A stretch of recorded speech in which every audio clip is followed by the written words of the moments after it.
I couldn't believe I stumbled across these randomly while I was shopping in DAISO. Not only are these hard to find because they are selling out everywhere, but I actually found every single shade. And if you're not familiar, K-beauty brands will do this thing where they make mini or budget versions of their viral products specifically for DAISO. As you can see, the Dinto Blur Glowy Lip Tints are extremely popular, but a little bit more pricey, and these ones at DAISO are their affordable or budget option, which retails for 5,000 won, which is less than $4 USD. These are the Belle Rose Plumping Lip Tints, and I have, like I said, all 6 shades. We're going to be swatching them and checking them out. First things first, the packaging. I found them very simple. They come in a matte packaging, and the actual doe foot applicator is slanted so you have a more accurate application. The formula itself felt very moist and cushiony. I felt like it applied very smoothly, and it left a light sheen. It was definitely not glossy. Instead, it was just very natural looking. Now here's where things went a little haywire for me, because as I was going through these lip products and swatching them, I noticed that it seemed like a lot of these were partially filled or half filled, and I know that these are budget friendly, but I was a little disappointed to see that. Obviously I brought these back from Korea, and so they settled as they were in my suitcase, but I felt just a little disappointed because that feels misleading with the packaging. So you've been warned if that's going to bother you. Now regarding the shades, I will say I did feel like a lot of these were a bit more warm toned than I was expecting.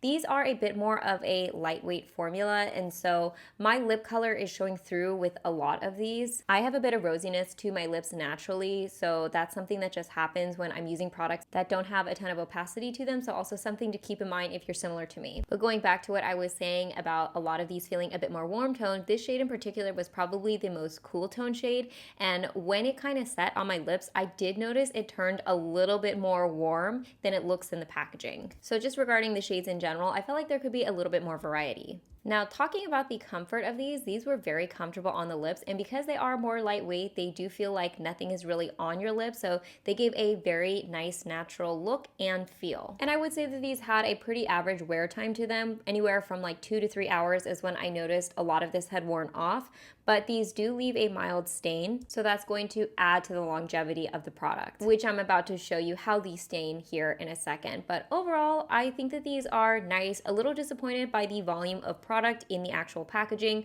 but for less than $4, I think that these are a nice budget option.